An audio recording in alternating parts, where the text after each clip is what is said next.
All right. So I'll take a few moments to go through the Jamboard, focusing on the first three questions, and then we will get started. I'll also do it as well.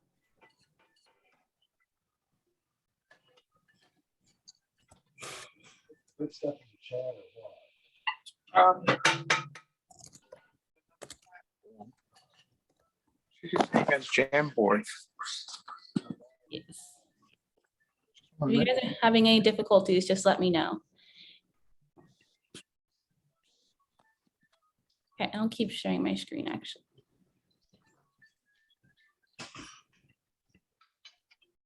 And if you just joined us, I'll throw the link in the chat, but right now we're using Google Jamboard to serve as our icebreaker. So we're answering the first three questions, one of which is, how did you feel when you first learned the Supreme Court voted to overturn Roe v. Wade? And then the second question is, what do you hope to learn this evening? And then the third one is, are you familiar with your local and state representatives? How do you feel about them? And if you aren't familiar, you can actually use this link, which I'll put in the chat, to look them up and get a better understanding of who is supposed to represent you and your interests.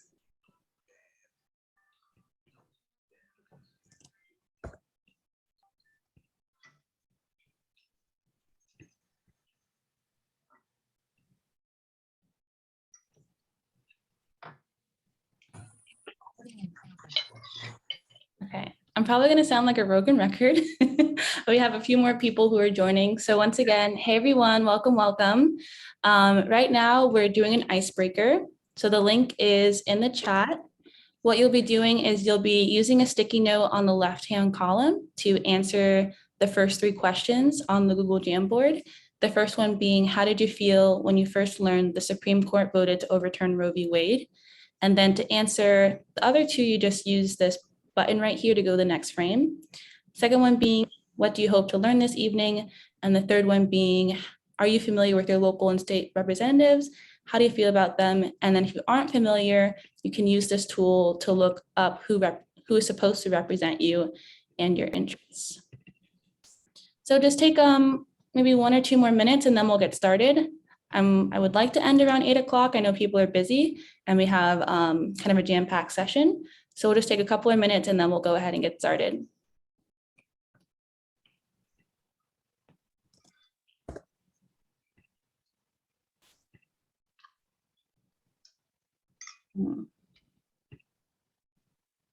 Yeah.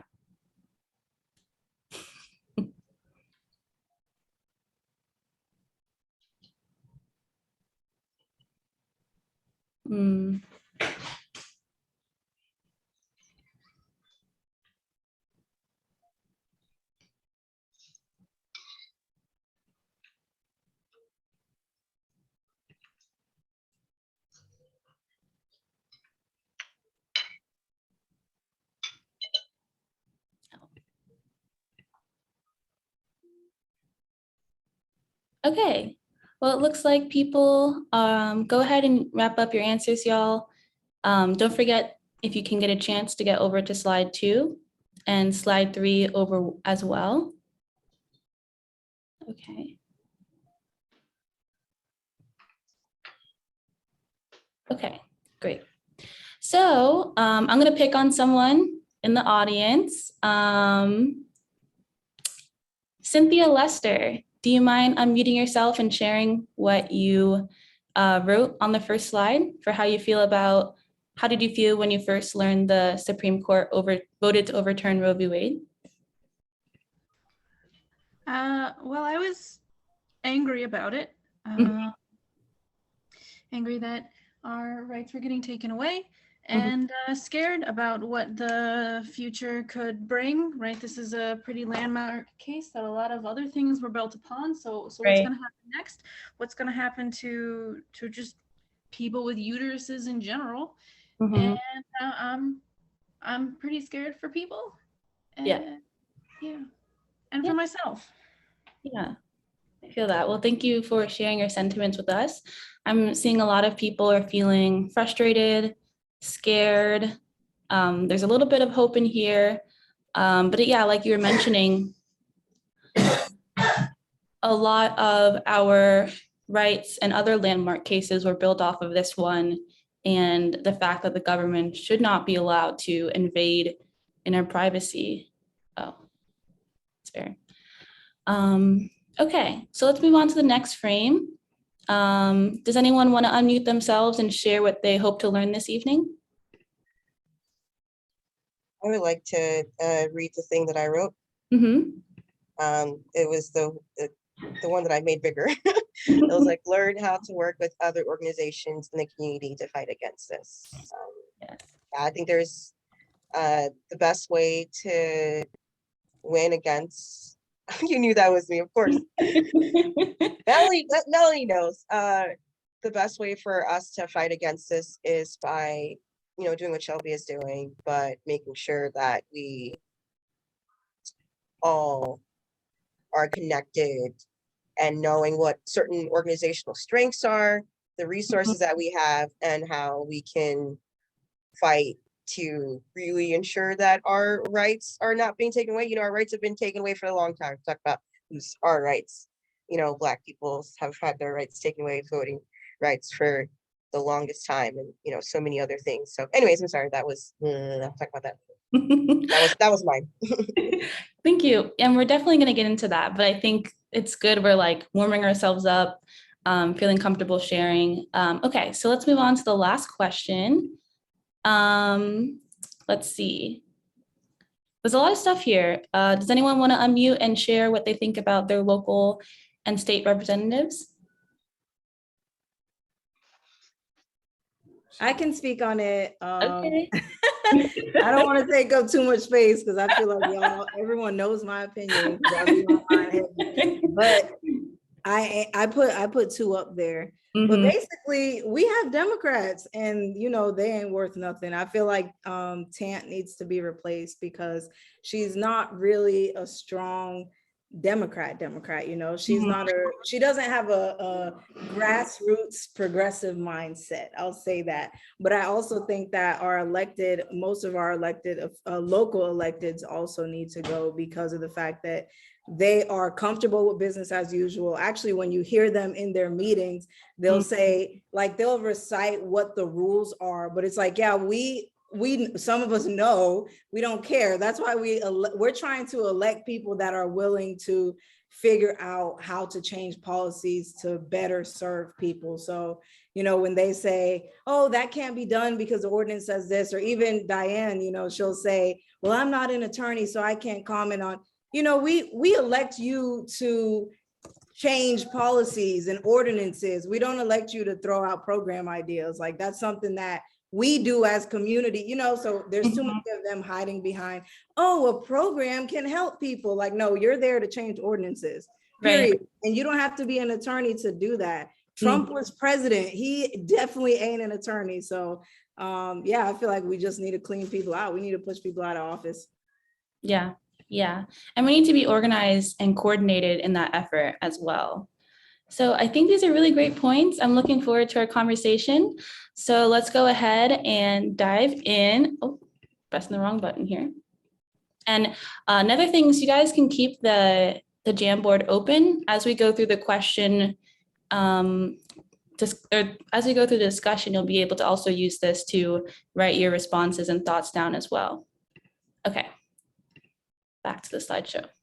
Okay, well, thank you guys so much for signing up to be a part of my first town hall for my campaign. My name is Shelby Green. I am running for City Commission in Tallahassee for Seat 5 against Commissioner Williams-Cox. And one of the reasons why I'm running is because we have just gotten way too complacent with the direction that our city is moving in at a time when homelessness is at a rise, poverty is at a rise. Oh, if you guys are unmuted, go ahead and mute yourselves so we can make sure everyone's being heard. But yeah, we've just gotten way too complacent. This is not the direction we should be moving in. And so I wanted to host this town hall today because I met quite a few people who just been feeling a bit apathetic and hopeless after the decision of Roe v. Wade coming out. And I want to remind people that while times may feel bleak, Yeah, I know. Dad. From January to June on. on Disney this is Jump. this is literally my dad being a dad. Oh, that's what I'm talking about. You don't know how to use the mute button. You don't have to mute him. You can mute them yourself though. Okay, let me do that. Sorry, dad. Okay, here we are.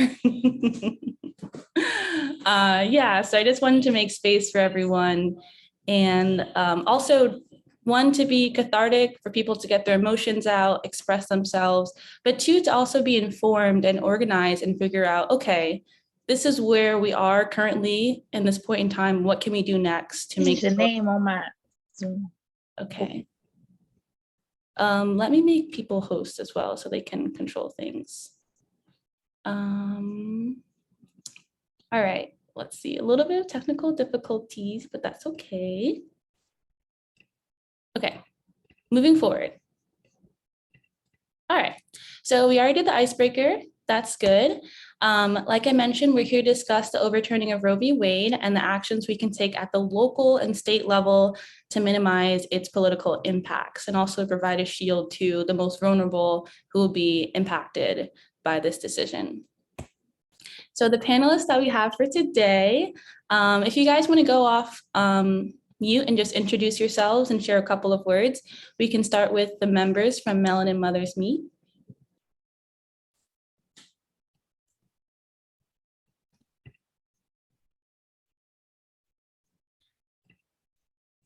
Yada, you want to go first? You want me to go first? Yeah, you can go first, Akira. Sorry. Okay, so I am just a member of Melanin Mothers Meet. Yada is the founder. But I am a registered and licensed dietitian. I'm a clinical dietitian, but I was a pediatric dietitian for almost 15 years, and I am a international board certified lactation consultant. So and CEO of Compassionate Care LLC. So, and I'm just glad for this space. I'm glad for this time. So thank you. Okay. Let's see. Greetings, everyone. I'm just all in the chat box looking at all of this wonderful dialogue. I am Mama Yada. My mother named me Trishay. So my name is Trishay, but the community calls me Mama Yada, and I am the founder of Melanin Mothers Meet. And first I have to go back to Dakira, because Dakira is not just a member of Melanin Mothers Meet, or M3 is what we call it. Dakira and a lot of other women, you know, which is what M3 is all about, collective, you know, perspective on getting the job done. In this case, making sure that mothers are taken care of, making sure that when they're in postpartum, that they have a task force to help them to eat or to watch children for them while they bond with their child, or to watch the child for them while they go take a shower or take a nap, you know. So, you know, those types of things. And so what Shelby is doing is an amazing effort to break into these conversations that we don't usually just sit around and have at home. Some families do, but you don't find a lot of families these days having these kind of conversations. So to be in a space where you're comfortable enough to have a conversation like this is very important to our resolution. So. Thank you. Serenity, you want to take the floor next? Yeah, so hello everyone. Thank you to Shelby for inviting me to be a panelist this evening. My name is Serenity Williams, she, her pronouns, and I am a student at Florida State University getting my master's in public administration. I am a Tallahassee native and have all my life really been organizing since a young kid. My mom taking me to the 2008 Obama campaign office and making phone calls, knocking on doors. All throughout high school, doing voter registration drives, getting administration mad at me for wanting to do those every year. But yeah, and then kept that on through undergrad and now today. So really happy to be here to talk about the policy, I guess, side on what local governments can do. And just speaking from a young 24-year-old perspective. Yes, absolutely. And then Regina, you'll round us out. Hey, everybody. My name is Regina Joseph. I forgot to tell you this, Shelby, and this only happened the last 2 weeks. I'm actually not the president of TCAC anymore. Oh. Yeah, but I'm still involved in like a lot of things. Our new president's actually Delilah Pierre, who I'm sure some of y'all know, like the amazing kick-ass activist that she is. But you know, I still am the co-founder of TCAC. That's not going to change. The Tallahassee Community Action Committee. And the way I describe TCAC is we're a grassroots group dedicated to fighting for peace and justice through direct action. So that means that we don't just talk about these issues, but we're also dedicated to having real material change for our people, for ourselves. And I'm really happy to be on this panel, learning about M3. I did not even know about yours organization existing, and that's just something that's so important for the future of like revolution, is having those really important community times. So definitely want to link up with y'all or anyone else on this call who's trying to bring about major change in this world. So thank you so much for having me on here. Yeah, of course. And then Renee won't be able to join us today, but I think we have a lot of panelists, a lot of audience members who have some knowledge, so we'll be covered. All right, so before we get started on our discussion, we're just going to do a really quick ground rules. Let's have an open conversation. Let's be honest, but let's also be respectful. If you have a question, you can put in the chat or you can save it until the end of the discussion. And then if you'd like to participate, you can use the chat box, but you can also use Google Jamboard to write down any thoughts and ideas. Yes, and then I will really quickly, this chat is live, okay. Include the link again for the Jamboard if you haven't gotten it yet. Okay, so really quick recap. I feel like we're all pretty much caught up, but there was actually some like major news today. So overturning of Roe v. Wade, we first learned about it through a draft opinion in May, and then the court overturned it in June. And so now with the overturning of Roe v. Wade, the states governments themselves have the authority to regulate abortions. And what we've seen already is state governments through their legislature passing really prohibitive, restrictive abortion laws. And so Florida is down here. Originally, our ban was at 24 weeks. And during the Florida session, this past session, they voted to ban abortions at 15 weeks. And originally that ban was challenged by Planned Parenthood, and it was successful. The judge ruled the ban as unconstitutional, but then the state actually filed a notice to appeal literally today, this morning, and so the ban is in effect and will probably remain in effect, and we'll see what will happen at the Florida Supreme Court. Yes, and then Regina shared an article about it. So these are the states who still have legal access to abortions. And because of this dynamic, it will also lead to people traveling from these restrictive states to more free states, and that will really restrict access to abortions. Moving on. So I talked about the state side, and then on the right-hand panel is in Tallahassee specifically, our city commissioners voted 3-2 to pass a resolution that basically said they are going to promote and preserve reproductive health care, but it's just a resolution. It's not anything that's really has any action behind it. So there is this alleged will on the city commission to do something to preserve and promote safe and affordable access to reproductive health care. And we'll be talking today about what can we do to actually put some teeth in this resolution and get something that's a little bit more effective. Okay, so just catching everyone up. And now we will go right into the discussion. So as I mentioned before, you can use the Google Jamboard to, if I do this, you can use the Google Jamboard right here to move on to the questions and provide any comments or thoughts or things that you're thinking. So feel free to do that if you'd like to. Whoops. Okay, let me go back. Here we are. Okay, so going into the discussion. So how this will work is I will first state the question, and then I will pass it on to our panelists. and then they will just share their thoughts about it and we'll have a conversation. I will maybe moderate the conversation or limit a little bit because we do have a few questions to get through, and I'd like to leave at least 10 minutes for question and answer. Okay, so moving along. The first question I have is generally, who seeks an abortion and for what reasons?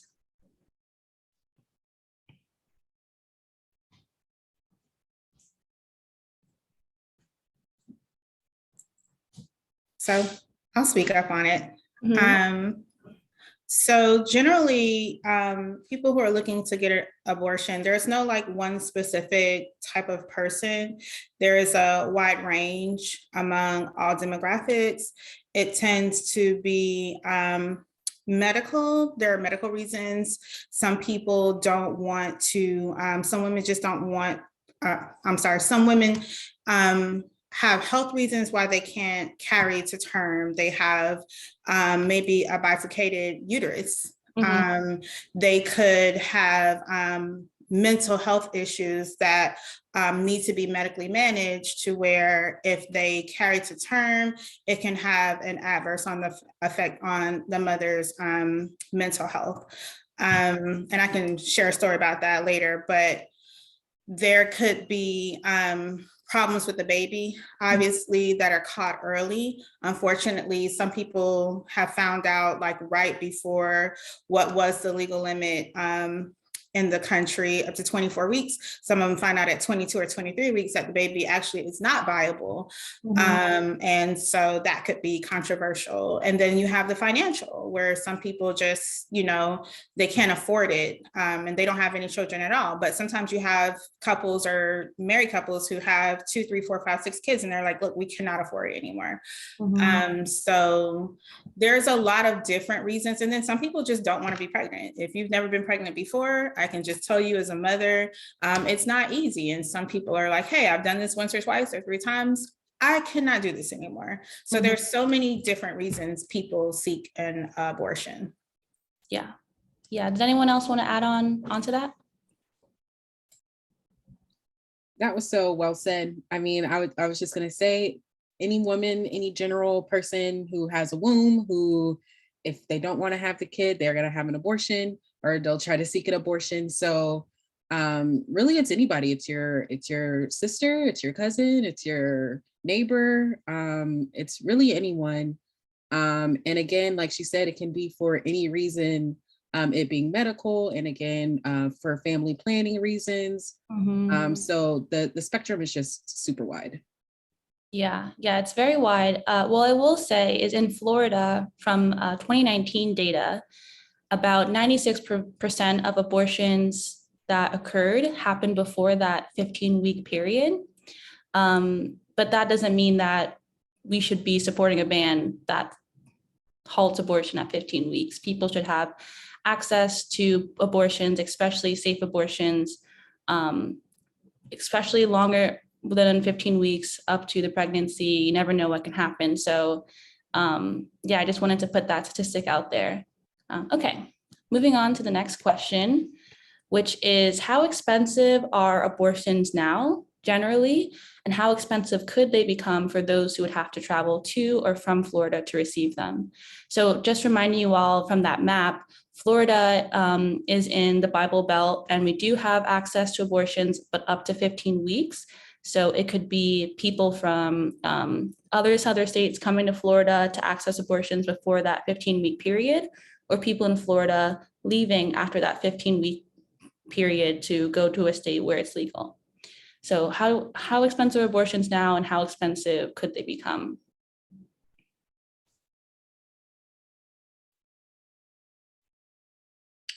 I don't know the exact dollar amount for an abortion. Maybe Mama Yada or Dakibria could speak to the exact price there. But one thing I think about in terms of just how expensive abortions can be is we're mostly working class people. So having to work, probably having to take off time from work, you're missing salary there. And in terms of travel, transportation, gas is expensive, or if you have to wait for a bus or get an Uber, that's also a cost and expense there. if you already have a child, making sure that there's a babysitter or something, childcare, so you have time for that. A lot of us may not have paid time off where you can take time off to recover, I mean, having an abortion is it can be traumatic for some, but also, I mean, like you need time for your body to rest. And so if you don't have paid time off, that's again, more time off of work that you're not getting paid for. So I think a lot of the expense for abortion on top of the actual price comes from the just life expenses that come around having to seek that access. Yeah. Yeah, definitely well said. Abortions can range between like as low as like $300. And I think that has more to do with, you know, how early you get the procedure, and as much as $800 or more, again, for a later procedure. And then just like Serenity said, there's so much other costs, you know, you have a hotel stay, you have, you know, the plane ticket or the gas, the time off, the insurance, the follow-up care.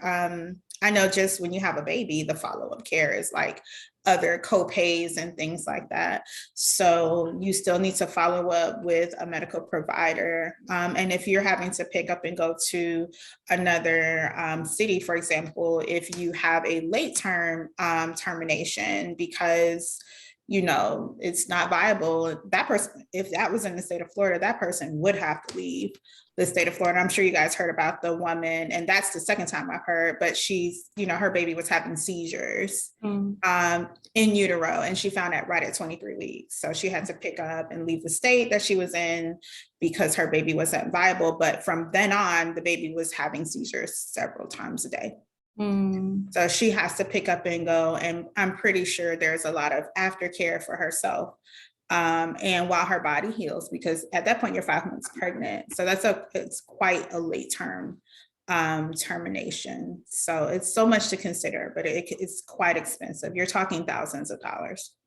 Yeah, thousands of dollars, and especially for working class people who normally we can't afford that much for pregnancies, let alone having to travel. So it does get quite expensive.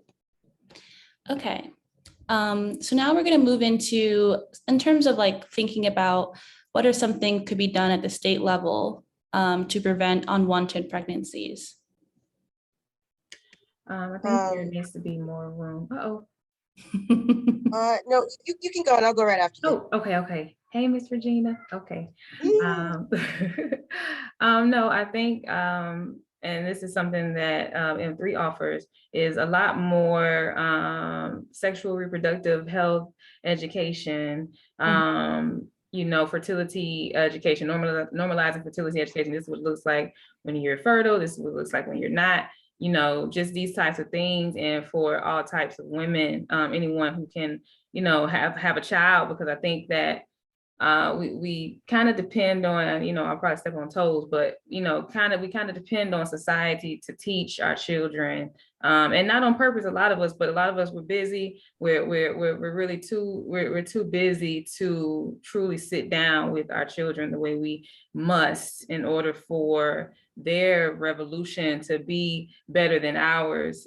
So a lot of it has to do with the education level. So something that I think, you know, at the local, state level, we should implement more funding to those who are, you know, putting these types of spaces in place. You know, and I keep going back to what Shelby's doing here. This space is very safe for us to be candid and transparent and get to, you know, the elevation and the evolution of what we're all seeking. Yeah, so I think that's one thing. Yeah, I mean, you basically know, you said that. You definitely, yeah. All those things that Mama Yada said. Very good. Yeah, and when I think about comprehensive sexual education, I think we receive a 1 hour class in 7th grade, and then we're expected to be in conversation with our parents about it. And a lot of, especially in middle school, when you start to go through puberty, have thoughts about what sex is, maybe some desire to explore, there is some hesitancy from children to talk to their parents about it.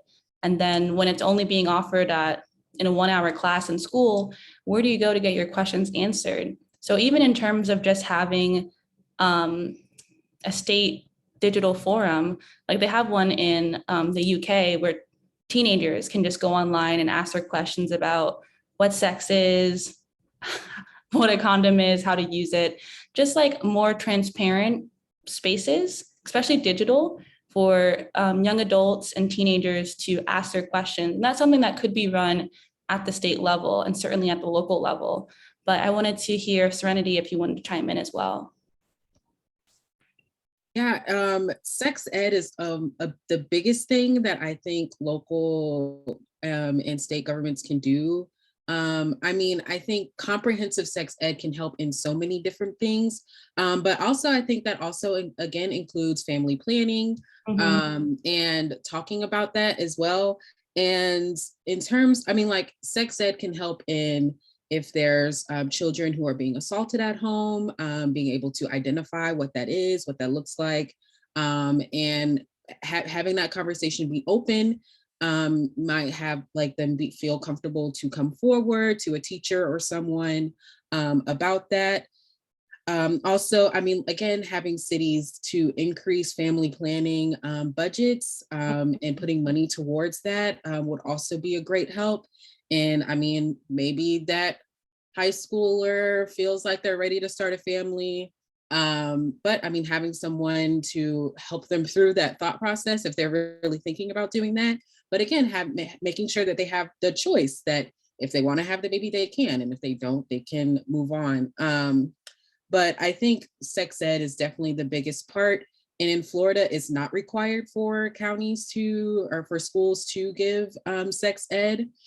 So that's why we're kind of given that one little class that one time. But I think sex ed should be age appropriate throughout schooling in different fashions. I mean, there are elementary school kids who are being sexually assaulted and things. So being able to talk about this in an age appropriate way is something that local school boards and county and city commissions can put money towards to fund to make sure we're having these conversations.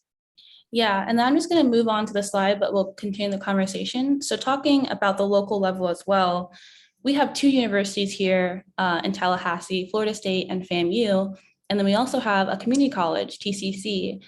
There are so many college students who get to campus, who become sexually active, but then don't know how to communicate boundaries during sex, who don't know how to require a man to use a condom before they have sex. And then they don't know, they really just don't know how to, where to go in seeking help on preventing pregnancy as well. So I think even just having safe spaces on college campuses for students to have safe conversations with sexual educators. When I went to Florida State, I went a couple of times and I always felt like a little bit embarrassed talking to a sexual educator about sex. I wish I was a little bit more mature, but I think those conversations are good. And what I also like about on college campuses is they do have condoms in basically anywhere you look. They have condoms in libraries, they have condoms in bathroom stalls, and that's something that could easily be implemented across our public library system as well. Just having condoms in spaces to let people know that you can access these, they're free, and we want you to have safe, consensual sex as well. And do you guys have any other ideas about what can be implemented at the local level to prevent unwanted pregnancies? I definitely have some suggestions. So the Tallahassee Community Action Committee, you know, we're involved with a lot of things in terms of police brutality and fighting against that. And also this issue, we've led some of the more recent rallies against, you know, against this abortion ban. And we believe that, and like Melanie said, that every politician has a duty to actually fight for what's right and to actually do their job and ensure basic democratic rights. And the city, like in the resolution you mentioned, which is non-binding, you know, it's not legally bound. It's literally just saying, we would like to, you know, support efforts to by the legislator to support reproductive freedom. Right. And in that resolution, which is again non-binding, there's also saying that this the city would try to do more things around sex education. Obviously, I don't think that's a thing that's happening right now. Mm-hmm. Something that the city can do is stop spending, giving the Tallahassee Police Department that $60 million. Mm-hmm. 1/3 of our budget goes to the police, and yet we have some of the highest childhood hunger rates. We literally have people who cannot afford to eat. Like, they're literally people who are resorting to crime because they don't have the ability to like literally eat food or support their children. So I think what we should do is reallocate money from the Tallahassee Police Department and instead actually support sex education, comprehensive sex education, and giving that to community health. Like, even besides unwanted pregnancies, I mean, even at STIs and STDs, we have some of the highest STD rates in the state, and that needs to be addressed. And then there's also on a campus level, we're talking about unwanted pregnancies, sexual assault happens, and if you're on a college campus, 1 in 3 women will be raped. FSU PD, at one point, it was a couple years ago, they said 1 person on their entire campus was raped. You're telling me 1 person on the entire campus, 1 person was sexually assaulted? So I think that when it comes to, the city, when it comes to the universities, there needs to be more funding and actual funding, not giving $100,000 to an administrator to sit on their ass so they can administer a program, but actual funding where you're giving people birth control, when you're allowing trans kids to be respected in high schools, like all those things where you're not having a system that is replicating cis-normative heteropatriarchy. All that needs to change on a local level. And I'm getting a little bit like into the next question, but yes, that's one of them. Defund the police, get more birth control out there. I just want to take like just a couple of seconds just to add, ultimately, we need a paradigm shift. It would be nice to have a commission that, I feel like what do they say? The squeaky wheel gets the oil. We need a commission that's talking about this. When we had crime issues, everyone's talking about crime. We got so much crime. They wouldn't be quiet about it. So we have to have a city commission that's just talking about it over and over and over and over again until people get tired of it. It has to be in the front of their faces. And then I agree with the sentiments about inclusive to, men, women, people who identify, trans community. We need to have all of that to be inclusive. And I'll just say with my personal experiences, I used to be the director of WIC. So we would have people in the trans community who get pregnant. They're like, I don't know how I got pregnant. And it's nothing against them. I ultimately look at it as, this is a person who's young. This is a person who just doesn't know how their body works. And there's a dynamic there. And that highlighted my understanding, like, oh, there is a need to discuss this, because maybe you don't live your life as, like a woman, you don't identify as a woman, but you're pregnant and you're engaging in, and you're just all confused. And I don't want to make that a thing. My ultimate point is, I meet people in the trans community and they're wanting inclusive sexual health. They want these discussions. So normalizing that, and it's something that the city commission needs to make a mantelpiece. It's that important. It's reproductive rights. Everyone deserves to have that education. Everyone is worthy of knowing how their body works. And so we have to put it in the front for every person in this community, point blank period. Every member of this community, every child, every youth deserves to understand their body. They understand, and to know, what's going on with their reproductive health. Yeah, I completely agree with that. And then it's just, there's not much conversation that's happening on the city commission about everyday people's problems. It's, oh, we got accolades and we got awards and we're doing so great and we're getting recognition, but they're not really discussing the issues that keep piling up. We have children, young women who are being assaulted, and their assaulters are not getting in trouble because of it. We have young women who don't know how to say no because they're being prompted by men, and then it just goes in one ear, not the other. And so we have a city commission where cries for help are falling on deaf ears, which is then perpetuating this system of taking advantage and exploitation sexually. And that's something that I experience a lot at FSU, and especially talking to my girlfriends who experience similar sentiments. So I think being a college town, these are conversations that need to happen on the dais, and they're just not. And maybe this is uncomfortable, but this is the reality that we live in. Yeah. And then I was thinking, there's one more thing that I wanted to add. I know we're getting a little bit into this question, but this is good. I just wanted to hear from you all. How did you first learn about sex and your body? Was it through a talk with your parents? Was it just through experimentation? How did you learn about how to protect yourself during sex?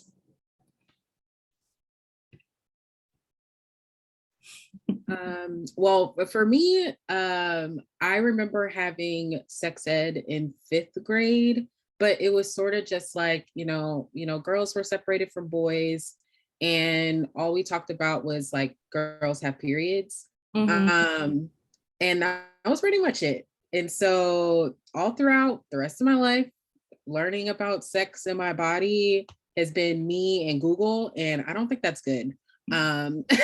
So like, again, it goes into having that comprehensive sex ed at all levels. Like, it's definitely needed, and not just in elementary, you talk about having periods, and not just in middle school, talking about abstinence, and not in high school, if you're lucky to have a health class. It needs to be talked about all the time. Yeah. So kids aren't going to Google trying to figure out what's wrong with their body. They're probably just going to TikTok now to find out. Right. And I was gonna just kind of piggyback with Serenity. I remember being in school, being in 5th grade, and and it would just be all of these very weird looking pictures and these images. And I would just be like, I'm not really interested in that. And that kind of sold me on, where I chose to be. And it was away from whatever made that look that way. So and then I remember my mom, she would be in that space where she was like, all right, don't, that's not yet. Okay. Anyone else want to add something before we move on to the next question? Okay, moving right along. So my next question is, now that we've talked about unwanted pregnancies, let's talk about what are the essential components to provide children with a happy and healthy childhood. What do children need to be happy and healthy?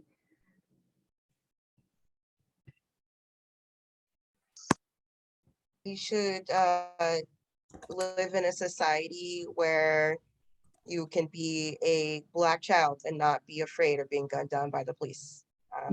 To know that we don't need to choose between rent and having gas money. The most basic needs by our society are not being met, because right now the 99% is being subjected by the 1%. And unfortunately, there are a lot of people in local and state and federal government that don't want to change the status quo.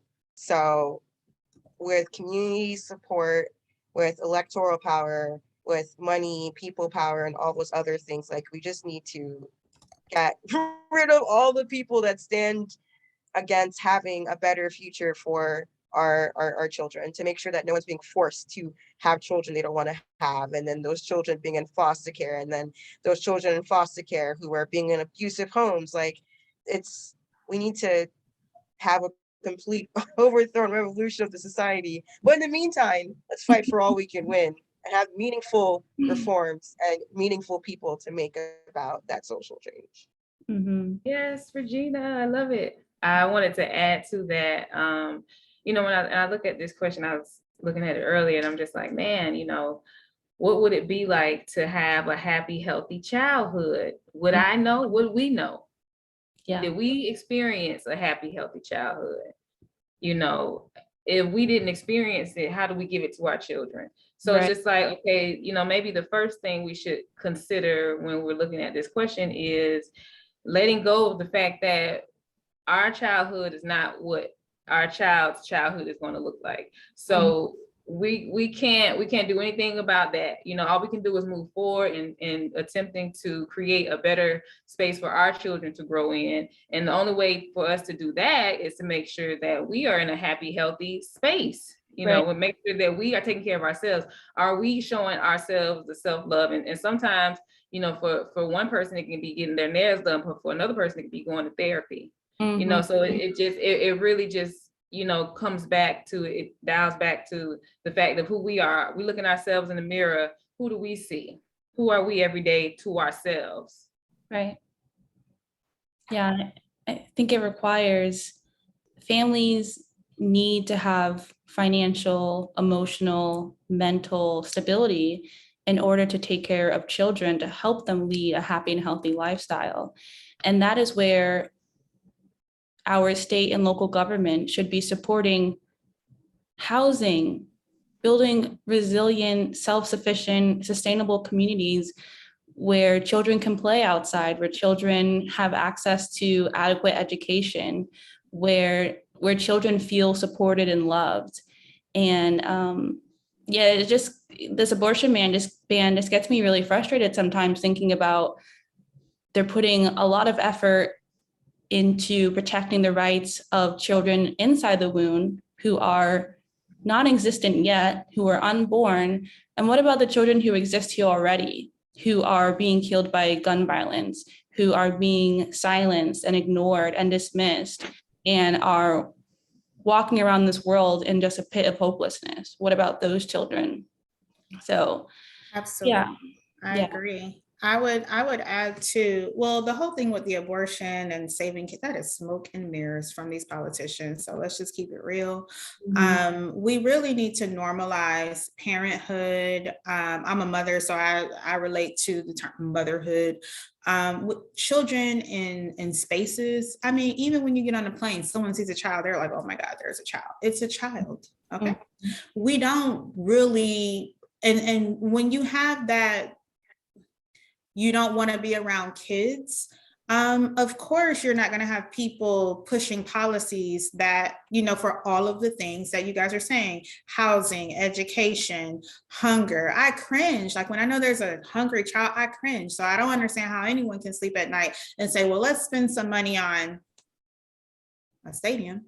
Versus, you know, infrastructure, daycare costs and things like that. So we need to normalize, you know, families in a real way, not in a, you know, nebulous way with fake policies that, you know, fake ideas that we're here to support the children, when it's really scary to have a child in a classroom right now. On the day that we had the shooting on May 4th in Texas, you had a certain politician saying, oh, you know, a classroom would be the safest place.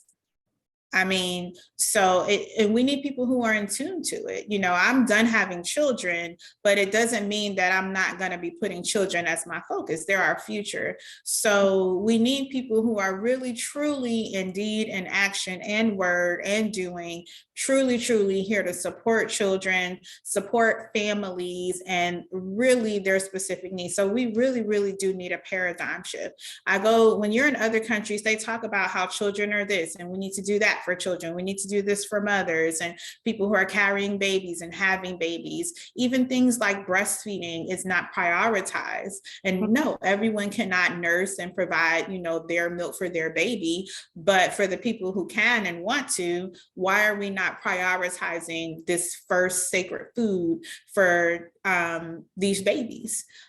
So little things like that. We need a paradigm shift. We need desperate paradigm shift to address these needs. So abortion is not even necessary. You won't have mental health issues surrounded by finding out you're pregnant. You'll say, hey, I'm about to have this baby in a safe condition, but everyone is in survival mode. So, So that's a great point. So we have about 7 minutes left, and we still have a few questions to cover, but I'm just gonna skip a few so we can make some space for Q&A and discussion. So let's see. Let's do this last question. And the main thing I would like to hear from you all is, what is it going to take to move Florida, to move Tallahassee in the direction where we're supporting children in safe environments, where we're supporting families, we're supporting our society and prioritizing their needs instead of corporations? And where should we start first? I would like everyone to go to the city commission meeting, which is July 13th. And we're going to demand that the city commission have an actual binding ordinance to support abortion. And people like Diane Williams-Cox and Curtis Richardson need to realize that the tide is turning, and for them to say, oh, well, we shouldn't do anything because it's the legislators' problem. The legislators should be doing that. Any politician, and literally any politician that stands against reproductive rights needs to be voted out. And not only should they be voted out, they should be replaced by people who actually care. And we should have real demands, real change, and just stop letting this bullshit happen. You know, stop supporting Democrats that don't want to do anything. Joe Biden has a deal with Mitch McConnell to elect an anti-abortion, or not even elect, to appoint an anti-abortion federal judge. What the hell? Hillary Clinton, when she ran, Tim Kaine, or whatever his name was literally anti-abortion. We need to hold these people accountable, and we need to say, I'm not just going to vote for you because you have a D on your name. I need you to actually do what you need to be doing. And it's not just about voting. We actually need people to go out in the streets, and we need people to make change, not just in the ballot box, but with their feet. Because it wasn't for the fact that there were people who were out here in the streets in the thousands protesting against this abortion ban, was even a thought about an injunction. So we're going to tell them that, hey, we're not going to stop. All the meaningful change in the world happens not just through the ballot box, but also by people backing it up and being in the streets and saying, you will not have business as usual. Yes, they cannot continue to rule in the old way, because we cannot continue to live in this old way. We gotta have something different. Yeah. We got to get rid of people who believe in pushing through regressive, archaic laws that don't support us, don't support our democracy, and don't prioritize the people's needs. Serenity, would you like to add on that? Anyone else want to add thoughts on this? That was everything I was going to say and more, honestly. So no additions for me. I think it's important, like my good sister and M3 board member, as well as Dakira, always speaks on, is that we have to get more politically involved. And I'm just laughing deep down inside because my stance is always, I just don't think that, the politics move as quickly as my mind does to want to get things done. It's like, okay, I understand I got to go meet about it. I got to go tell him, and you got to go get higher up here. But look, mother is dying over there, baby is dying over here, and we don't have time to wait for your meetings. So we have to go and do the work now. And that's just really, what M3 stands for. But I also see, and I'm learning more, the more I come into these forums and I speak and I listen and I take notes and I do the research. And I'm like, man, we have to really dig deep into these local levels and talk to these people that we can, go knock on their door or set up meetings with, and just really have more conversation. Like we've all been saying, so that we can, get in the minds of these people, and they can get in the minds of us, so they can see, okay, this is actually what they want. This is not what they want. Yeah. And make sure it's clear. Yes, so I agree with that. And the last thing I'll add, so we're talking about the local level. I'm an option. I'm running for city commission to preserve our right to access safe and affordable reproductive health care. But we also have a chance to flip a lot of seats this year at the state level and completely change the demographics and the direction of our state. All of our Florida state representatives and senators are up for election this year. And so this is a map of how they all voted on the third reading of HB 5, which bans abortions after 15 weeks. And as you can see, there's just way too many that voted in favor of this bill. So I'm going to send out notes after this meeting that will include this infographic and along with the list of those legislators who voted in favor of this bill. So that way, when you start to do your research on who to vote for, make sure you remember those people who voted in favor of this bill. Okay, just looking at questions. Okay. All right, let's go ahead and open the floor up. If you're all okay with it, I think we'll go until about 8:05, 8:10. We ran a little bit over, but I think this was an important conversation to be had. And I want to make sure I make space for people in the audience who have questions or just comments they want to get off their chest. So if you guys have any questions, feel free to unmute yourselves and share.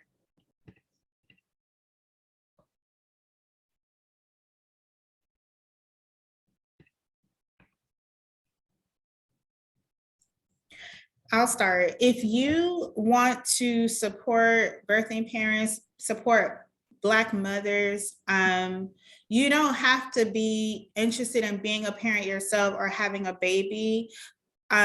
Before I even had children, I had been working with mothers just outside of my job, just as a personal thing, because these were just simply people who needed help, and I just got with them. And then by default, I learned about parenthood and motherhood. So I learned a lot, but I realized too that it really, really does take a village. And believe it or not, in these conditions, creating a village such as what we've done at M3, what Mama Yada has created, it's a really ancient thing that's coming back, but creating a village in these conditions is a political radical act. Just like my choice to breastfeed as long as I did for 3 and 4 years for both of my daughters, it's a political radical act because it's my intention to buck the system. So we have to do that. If you really, really are serious about really helping people, it's the work. So don't be afraid to get in the work, find out who is out there. That's basically what I did. I was like, oh, you have friends, you need help, who else needs help?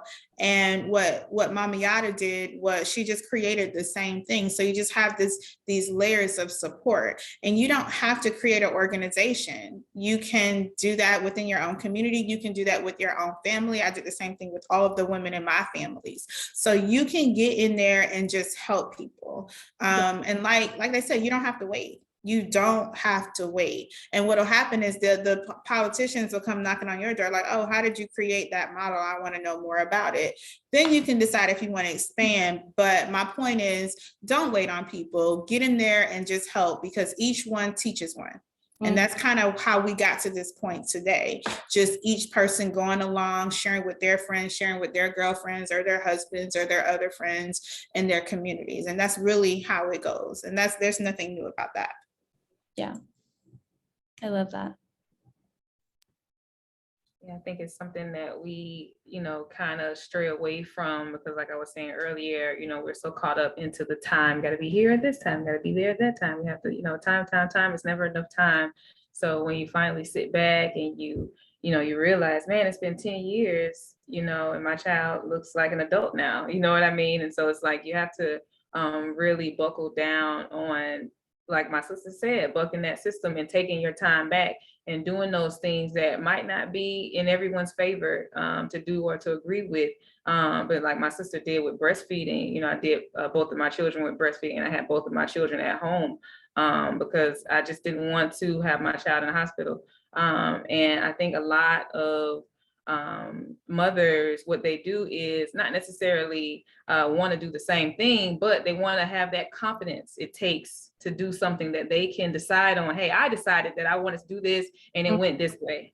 You know what I mean? And that's what we have to get back to, being able to decide for ourselves, for our body, not just under one thing or one session or one option that you want me to decide from. No, I can make my own decisions from top to bottom. And having that much confidence and that much of a community and village to back you up on it.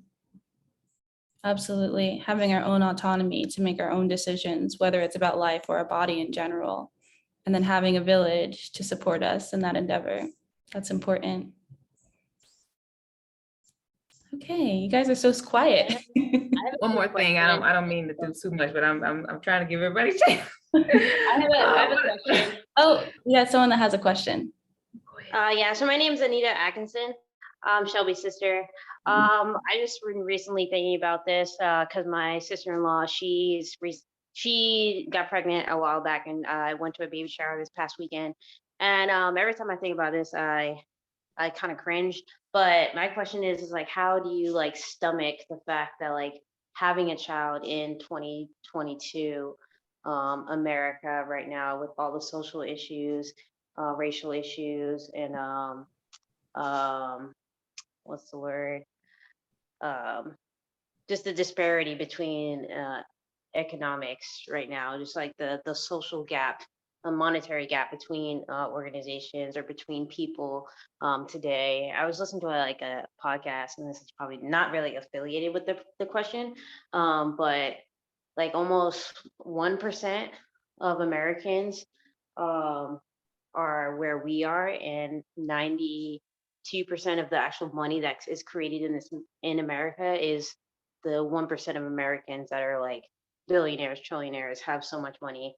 And just the monetary gap just makes me like very sad. And just how do you stomach being a mother in America right now? And how do you like wake up every day motivated to like change America when it looks like it's so like hopeless to change what we are, and like and there's like in order for us to theoretically um fill the gap, it would take 200 years almost for like Black African Americans in this country to have anywhere near what white Americans have in this country. So that's my question. Well, knowing everything that you said, because I have two Black daughters, okay? So there's that. And knowing everything you said, we're talking about, it's not going to even be my daughter's generation, it's going to be their great granddaughters. My job is to get them to that next generation. So you have to be very intentional. You have to be very, very focused. I had no, I didn't mince words with myself when it came to, it wasn't all, oh my gosh, my kids are going to be this and this and that. I knew what they were facing when I decided to conceive them with my husband. So I tell people, stay focused and be intentional about, how do you want to feed your children, succeed at that? What do you want parenting to look like? And that's why it's really, really important to be thinking about that prior to having to getting pregnant, when you're contemplating maybe you might have a baby, because everything with Black people, we're already we're like several generations behind. So our goal is to not only just survive, but to thrive, because the plans I'm making today are for my grandchildren and my great grandchildren.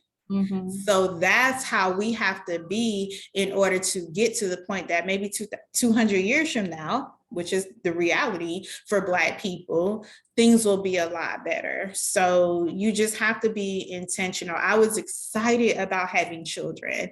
I'm still excited and in awe, but I am, it's scary to have kids right now. And believe it or not, the thing that I like is it is a little bit different. Like my daughters have these books about being Black girls and natural hair, and all of that stuff wasn't available when I was a kid. So I kind of focus on that too. So that you have some good things about raising children, Black girls, Black children in these very scary times. But we've got a long way to go.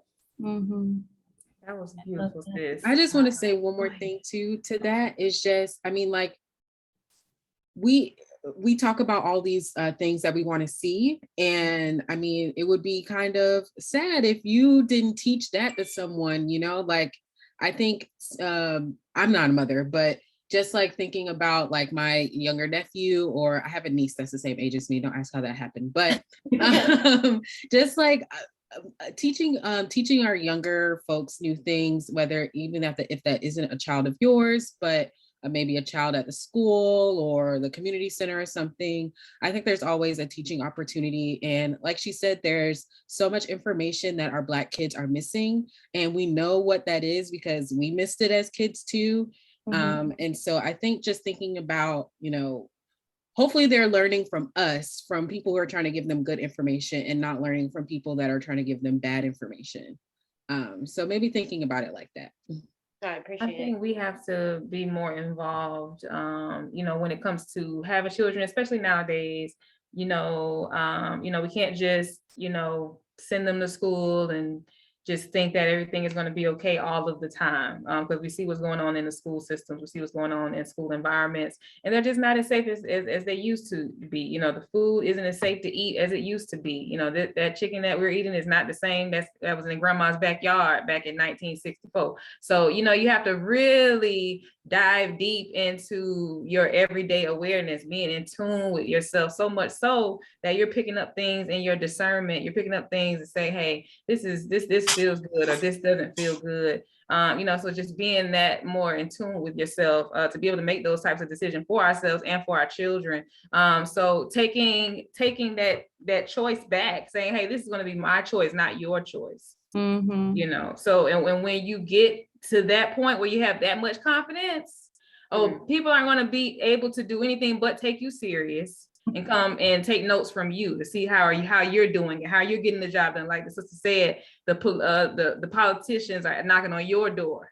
So, and even then, we side eye y'all now too, but you just have to just be involved and be okay to laugh, be okay to smile, be okay to be yourself, be a human, be respectful, be loving, but also be transparent, be candid, and be able to take these things. And one thing that we have to be, better at is teaching our children how to get over adversities. And one thing that we don't know how to do ourselves is get over them. So we have to it's a lot more work that we have to do. We can't be talking about these children. These babies are innocent. It's us that are guilty. We have to get to the work.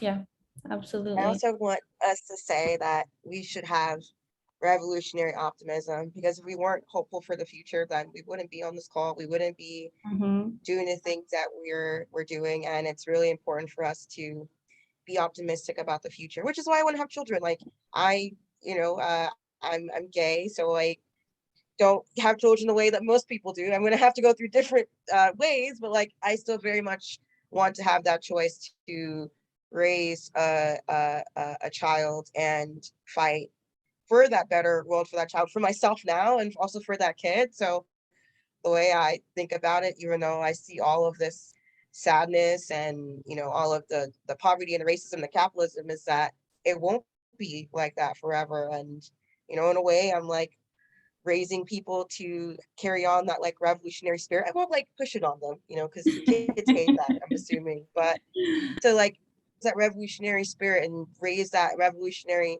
part of that community. And it doesn't happen with just, having, children. It's also like raising those kids and being there for them and like not being mean to them when they're at the airport, like someone else said, actually liking kids and treating them like people. Like I definitely have a lot of hope for the future, just even right now. We say in activism, ultra golpe, which is another blow. Every time we meet, it's another blow against a racist capitalist system. So every time we meet, it may not seem like we're overthrowing the system right now, but it is chipping away at it. And I think that's enough. Yeah, we just have to be optimistic about building a better world, and we can do it. We just got to be very focused, very determined, and continue to nurture that revolutionary spirit. Yeah.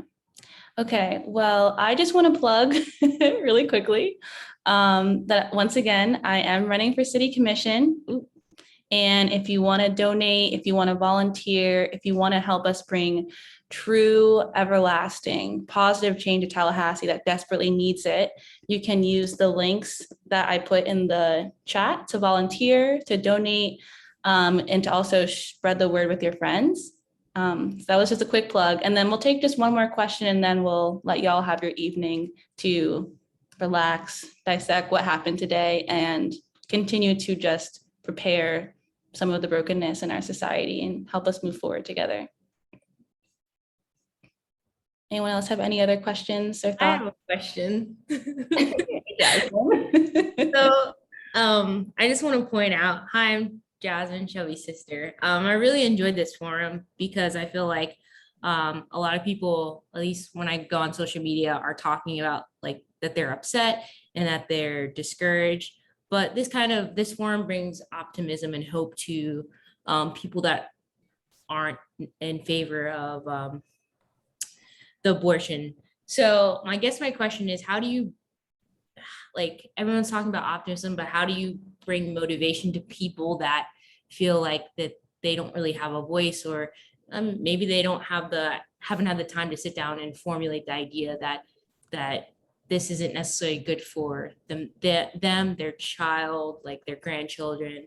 So I don't know, how do you rally people to come to an understanding that this is not good for our society, and that overall that they need to kind of have some sort of input? Yeah. I think it always boils back down to this very space that we're in right here with Shelby, having these conversations, making sure that these people who think they don't have a voice, put them in these groups, put them in these sessions, put them in these spaces. Sis, Regina, you said that, your position is your position. So creating other positions for others and those like you to be able to say, hey, we have resources for you. We have connections for you. We have a space that honors, your decisions that you make. You know what I mean? And so being able to have all of these systems and being able to work together and coexist.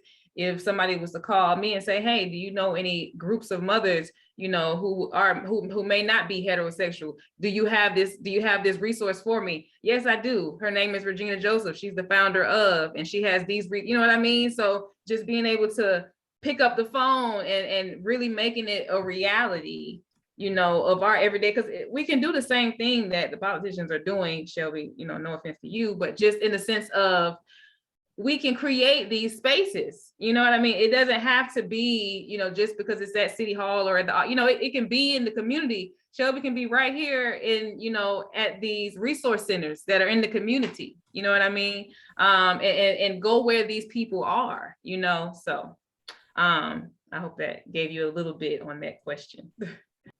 Yeah, and I want to amplify what Melanie said too. It's just, there's so many people I meet where if you just give them space to just talk about themselves and their worries and just let them just talk and listen, people feel motivated by that. They feel, oh, I'm being heard, I'm being focused on. This lets people come back into the conversation of democracy and how we're moving as a society. And this reels people back in who might have become disillusioned and disengaged. So if you just give people the space and you ask them a question, and then you can help them get organized, get motivated. Just give people the space and you'll be really surprised at how they respond to that. And I just want to add, I love this question because I think there's a lot of people around me in my personal groups who are like this, where they're just like, Serenity, I don't know how you like paying attention to all this news and politics stuff, because it's depressing and it seems like nothing's changing and life sucks and blah, blah, blah. Mm-hmm. And I say, yeah, you're not wrong. However, I know for me, maybe it's how I was brought up. Maybe it's because I have older parents who lived through Jim Crow, or maybe I'm just a defiant Aquarius, but I don't want anybody to beat me up and me not put my hands up. Like if something's going to happen to me, I'm going to go down swinging. Mm-hmm. And I think it's best that we just pull everybody along with us, mm-hmm. even if they don't want to go, even if they don't want to hear it. Sorry, I'm talking about reproductive rights today. Sorry, I'm talking about the police today. You can get mad at me later, but I promise after we talk about this, you'll be mad too. And then that's one more person, then the next two people, then the next 3 and 4 and so on. Yeah. I think everybody has that fighting spirit, but some of us have lost it a little bit. And it just takes a friend, someone who actually cares, to say, hey, you're not going down if I ain't going down. So yeah. Yeah, and people don't realize, it's just like, Melanie, she loves politics. I'm kind of a little bit further than middle when it comes to politics. I don't hate politics. I can be a political animal, but that's not everyone's lane. But like I told Trisha, because Yada is not a political person, but she is so radical and she's bucking the system, so she doesn't even realize she's moving in politics. but she's doing the work. She does more work in politics and she doesn't realize it that people who claim to be political do. So it's about the work. And I tell people, you can do anything. Can you write some postcards? Can you make some phone calls? Can you send some text messages? So meeting people where they are and just kind of finding out, oh, what do you need? What's the most frustrating thing? So, oh, have you talked to this person? Just kind of meeting them where they are and just kind of like getting on their level and let them know that anything that they do could move the meter in a positive way, because we're shaking the table and we're looking to change generations. So don't give up. I love the term keep swimming, and definitely get to know your politicians. Learn the history of politics. It's actually quite interesting. Different peer view because we're Black folk, but don't be afraid of it. Like, don't be afraid of it because there's so many things we can do to get involved. And our ancestors, they were about that life. So we have to keep it up. We got to keep the fight they started. Yeah, we got to keep it up. That is our interject real quick, Shelby, if I could. Serenity, what you said when you were basically saying like, hey, look, sis, I know you're mad right now, but you're not gonna be mad after this conversation. Like, I remember, you know, so many different times and spaces where M3, so creating a postpartum task force for Black women after they are, you know, after they delivered the child.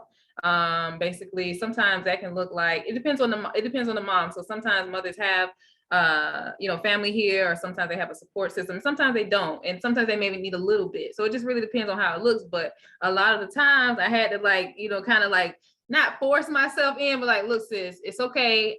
Look, I didn't wash my clothes today either. It's okay. It's fine. That's what I'm coming over here to do. You don't have to be ashamed. You don't have to be embarrassed. We're here to love on you, sis. Now, excuse me. I know you're gonna be mad, but I'm coming in and bringing these groceries and cooking this food so you can eat and do what you need to do and not be stressed or have postpartum stress disorder. You know, just really like diving into the meat of it, the reason why I'm here, the mission, the support, the purpose. You know, not because you know what your situation is or your circumstances. That doesn't matter. What matters is getting you back where you need to be. Yeah, I love that. Just giving people true, genuine love. Okay, well, this was such a touching conversation. I just feel uplifted already. Thank you all so much for just sharing your time, sharing your words, sharing your smile, your optimism, your spirit with us. So like I said, I'll be sending out notes that will include information about how to follow the city commission meeting, how to speak on what kind of changes you'd like to see in our budget, how to get involved in my campaign and help me become the next city commissioner, and more information about who to vote out at the state level. Thank you all so much for joining and staying on. I know I went over for a little bit, but this was a great conversation, and thank you guys. Much love to everyone. Hope you guys have a nice evening. Thank you so much. I appreciate this, and just it's been so amazing. I'm honored. Thank you. I gotta figure out more about your organization, Mama Yada. Yay, let me know. Yes, Regina, Serenity. Yeah, we all need to powwow. Yeah, that'd be fun. Shelby, we gotta get together. Yeah, it would be fun to do reoccurring town halls too. I would definitely love that. Let's set the next one. Okay, yeah, we'll set the next one. I'll send an email. Maybe we can just keep doing it on Tuesday evenings if that works for y'all. Yep. For your email. Push forward. Okay, I'll send it out through an email and we can just keep them recurring. Okay. Okay, I'm gonna save the chat. That way we can refer to it in the future. All right, but it was nice seeing everyone. I'll just let people trickle out. Yep, thank you for the email. Bye, y'all. Take care. Appreciate it. I'm honored to be here. Bye. Thanks again.